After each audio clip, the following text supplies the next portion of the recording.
میں بتا یہ رہا تھا کہ بچہ کو بچہ نہ سمجھا جائے، بچے کی شکل میں مطلب یہ ہے کہ کچھ اور مفکر بھی ہو سکتا ہے۔ سنیں غور سے آپ، میں ایک اور بات بتاؤں آپ کو۔ سیدنا سرکار غوث اعظم رضی اللہ تعالیٰ عنہ کا زمانہ ہے، اس سے پہلے ایک معاملہ یہ ہوا کہ ایک فقیر ہے نا، ایک فقیر غوث اعظم رضی اللہ تعالیٰ عنہ کے دروازے کی جانب سے گزرا۔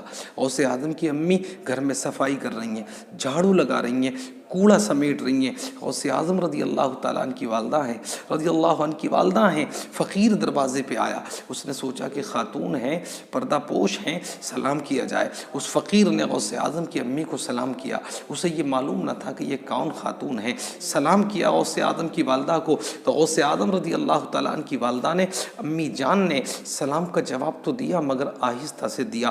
فقیر یہ سمجھا کہ شاید انہوں نے میرے سلام کا جواب نہیں دیا ہے، وہ آگے بڑھ گیا۔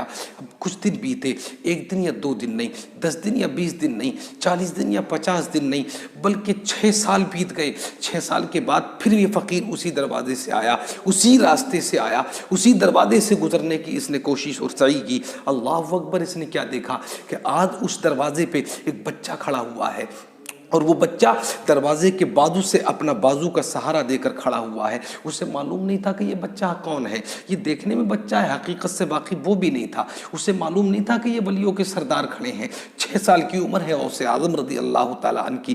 آپ بیان کرتے، وہ فقیر دروازے کے پاس سے آیا۔ اس فقیر نے سوچا کہ یہ چھوٹا سارا بچہ ہے، لاؤ اسے سلام کروں یا نہ کروں۔ عقل کہتی تھی مت کر، بچہ ہے، سلام کا جواب نہیں دے پائے گا۔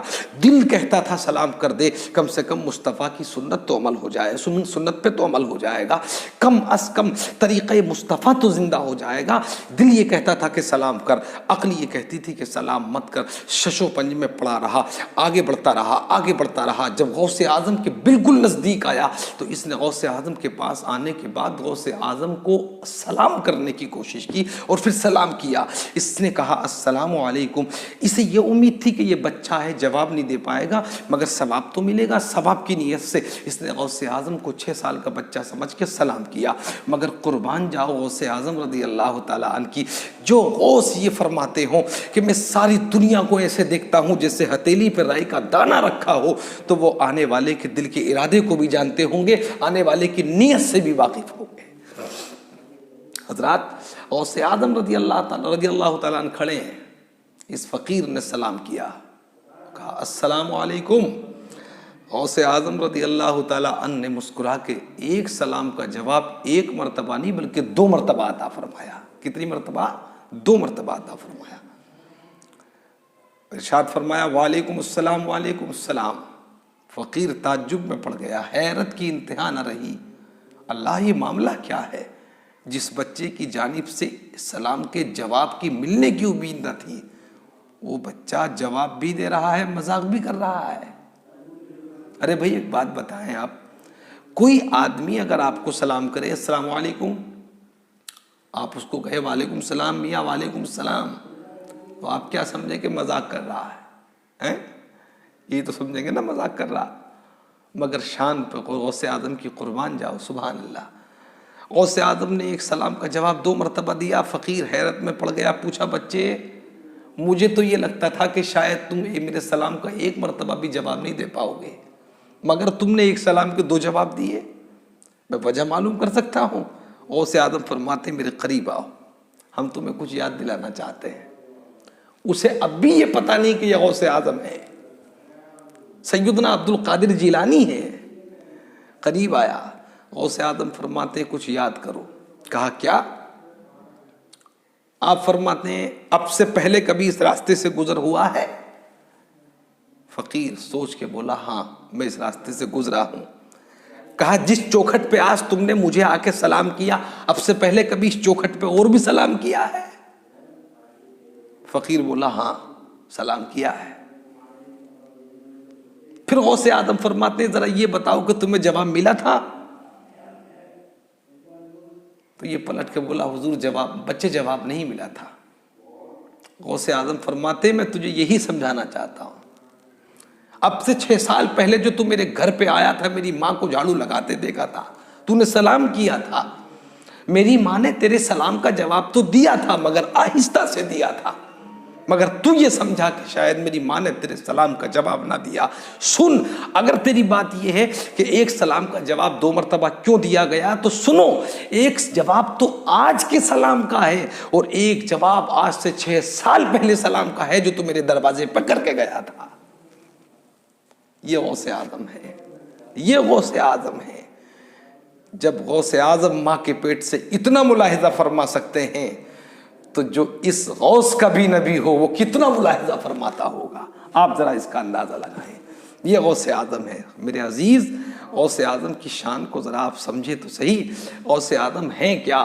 اللہ اکبر. غوث اعظم رضی اللہ تعالیٰ عنہ کا ایک جملہ مجھے بڑا پسند آتا ہے، میں نے پڑھا ہے بڑی معتبر کتاب میں. غوث اعظم کی نگاہ ولایت کہیے اس کو. غوث اعظم کی نگاہ ولایت آج کے زمانے کو دیکھ رہی تھی. تبھی تو غوث اعظم نے فرمایا تھا کہ جب کسی کو کوئی صحیح پیر نہ ملے اور کسی کا دل کسی پر نہ جمے تو وہ پریشان نہ ہو. دنیا کے کسی بھی کونے کا رہنے والا ہو، وہ مجھے دل سے اپنا پیر مان لے تو میں اس کو اپنا مرید بنا لیتا ہوں. یہ غوث اعظم ہے، میں اس کو اپنا مرید بنا لیتا ہوں. غوث اعظم کی نگاہ ولایت کہاں دیکھ رہی تھی؟ وہ جانتے تھے کہ میرے آقا کی امت میں ایک وقت ایسا بھی آئے گا کہ لوگ پیرا مریدی کے معاملے کو لے کے جھگڑا کریں گے. تبھی تو غوث اعظم نے فرمایا. یہ غوث اعظم کی نگاہ ولایت ہے.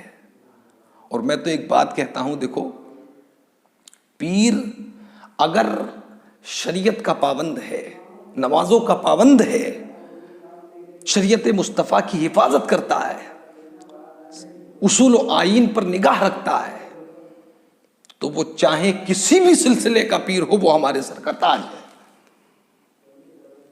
یہ بات اور ہے کہ آدمی جس سے مرید ہوتا ہے اس سے عقیدت اس کی زیادہ ہوتی ہے، لیکن عقیدت زیادہ ہونے کا یہ مطلب ہرگز نہیں ہوتا کہ کسی کے پیر کی بغاوت کی جائے، بغاوت نہ کی جائے. یہ بات اور ہے کہ آپ کس سے مرید ہیں، لیکن جتنے بزرگان دین ہیں، اولیاء اللہ ہیں، پیران اعظام ہیں، سچے اور حق پیر ہیں، وہ سب کے سب ہمارے دل کی روشنی اور سر کے تاج ہیں. ان کی عزت کیا کریں.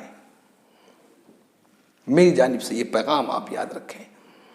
اللہ اکبر. غوث اعظم کی شان دیکھیں آپ. اور غوث اعظم نے تو سارا جھگڑا ہی ختم کر دیا.